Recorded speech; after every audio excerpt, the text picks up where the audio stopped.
آؤ اردو پڑھیں۔ السلام علیکم۔ آؤ اردو پڑھیں چینل کے ناظرین کے لیے آج پھر ایک اہم موضوع لے کے حاضر ہیں۔ آج ہم اصناف سخن کا مطالعہ کریں گے۔ اصناف سخن یعنی کہ جب ہم شاعری کا مطالعہ کرتے ہیں، کسی بھی نظم کا، کسی بھی غزل کا، کسی قصیدے کا، تو اس کے لیے ہمیں ان کی بنیادی باتوں کو جاننا بہت ضروری ہے۔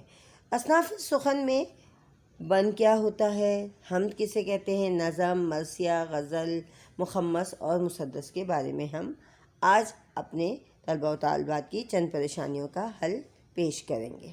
سب سے پہلے بند۔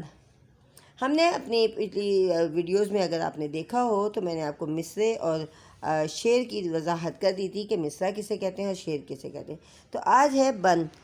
دو سے زیادہ مصرعوں پر مشتمل کلام جس میں مکمل بات کی جائے اسے بند کہا جاتا ہے۔ یعنی کہ ایک مصرع اور دو مصرعوں پر مشتمل شعر ہوتا ہے، اور جب دو مصرعوں سے زیادہ ہو جاتا ہے تو اسے ہم بند کہتے ہیں۔ اس میں 4 مصرعے بھی ہو سکتے ہیں، 5 بھی ہو سکتے ہیں، 6 بھی ہو سکتے ہیں، یہ ہم آگے جا کے سمجھیں گے۔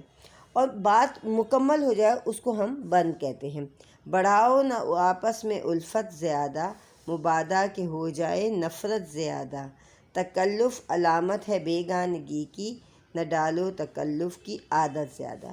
تو یعنی کہ ہم نے سمجھا کہ 2 مصرعوں سے زیادہ جو چیز ہوگی اسے ہم بند کہتے ہیں۔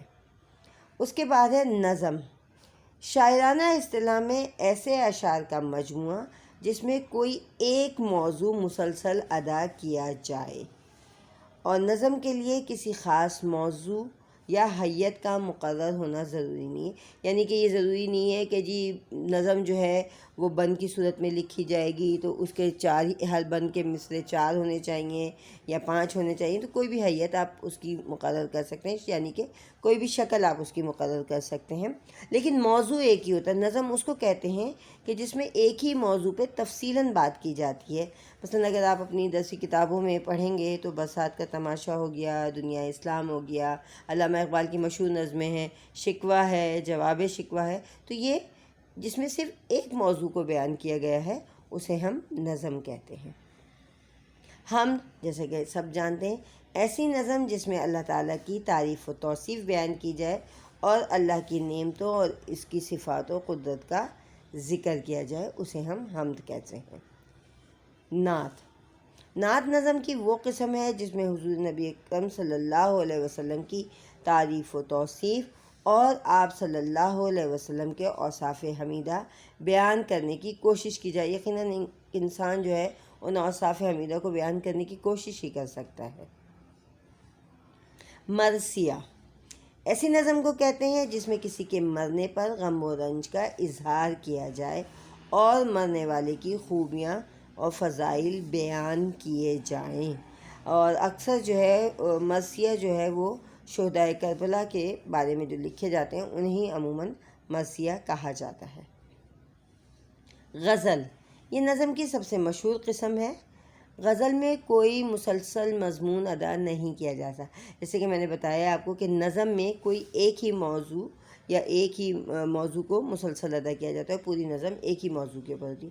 لیکن غزل میں کوئی مسلسل مضمون نہیں ہوتا، بلکہ ہر شعر میں جدا جدا خیالات مختلف اشعار کے ذریعے بیان کیے جاتے ہیں۔ یعنی کہ غزل میں ہر شعر میں کوئی مختلف خیال ہو سکتا ہے۔ اچھا، ایک ہم اگر دیکھتے ہیں نظم کی قسم تو ہمیں مخمس ملتی ہے۔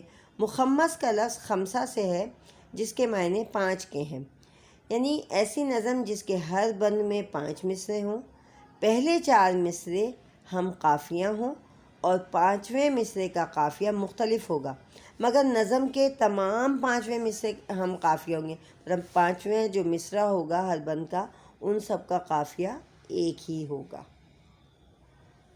مسدس۔ مسدس ایسی نظم کو کہتے ہیں جس کے ہر بند میں 6 مصرعے ہوں۔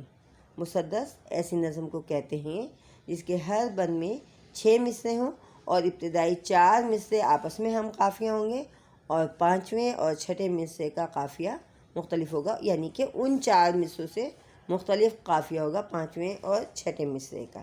تو یہ تو آج چند چیزیں تھیں. اگر آپ کو ویڈیو پسند آ رہی ہے تو اس کو لائک کیجئے، شیئر کیجئے، اور اگر آپ کو کسی بھی موضوع پہ کوئی مشکل درپیش ہے تو وہ آپ ان باکس میں مجھے میسج کر دیجئے. میں یقیناً آپ کی اس مشکل کا حل ڈھونڈنے کی جلد از جلد کوشش کروں گی. انشاءاللہ اگلی ویڈیو کے ساتھ ضرور حاضر ہوں گے، اور چینل کو سبسکرائب کرنا مت بھولیے گا. اللہ حافظ.